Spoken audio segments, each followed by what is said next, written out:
ভাই মোবাইলে ছবি না তুলি খানা খাইতেছে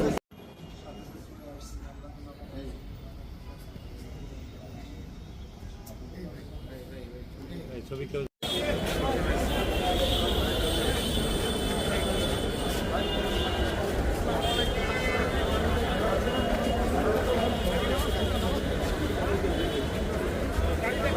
সাংবাদিক ছিল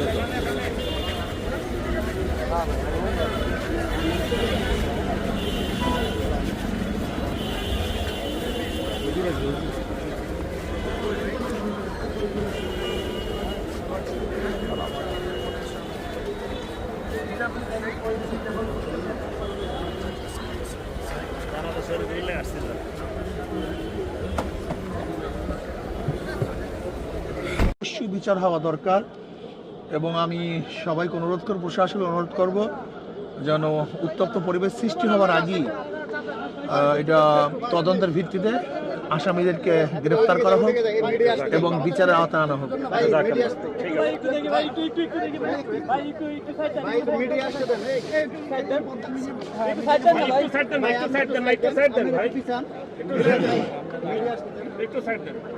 হুজুর আপনাকে বলবেন যে টঙ্গীর ময়দানে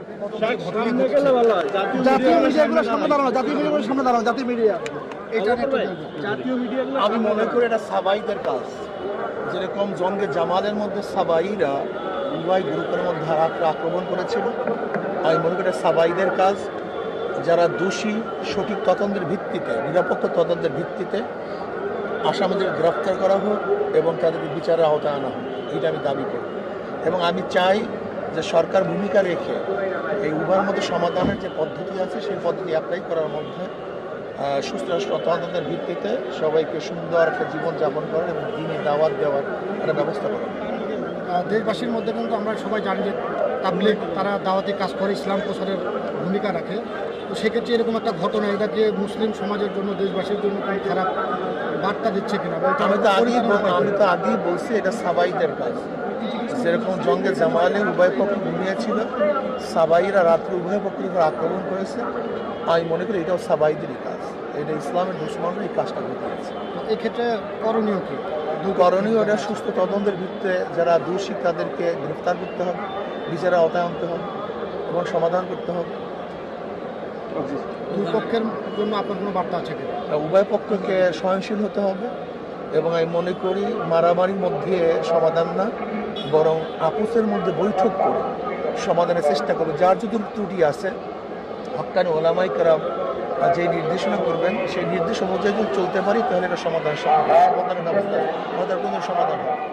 আচ্ছা, এই ঘটনার যে বিষয়গুলো যদি আপনি কি জেনেছেন এই মূল তথ্য? এখন তো আর খুব বেশি তথ্য জানার মতো এখন পরিবেশ ভালো না, এখানে সবাই মর্মাহত দুঃখিত এবং সবাই খুবই মর্মাহত এবং নির্মম মর্মাহত অবস্থায় আছে। এই অবস্থা আসলে পুরো তদন্ত করা সম্ভব হয় না। ছাত্রলীগের তারা যে এই কার্যক্রম বর্ণনার মধ্যে তাদেরকে বলা হচ্ছে, আপনারা কি মনে করছেন আসলে? নিহত হওয়া, শহীদ হওয়া, আমি এখন তদন্ত করিনি। আমি বলছি যারাই দোষী তাদেরকে বিচারের আওতায় আনা উচিত, যারাই দোষী তাদের। আমরা সবাইকে ধন্যবাদ। দর্শক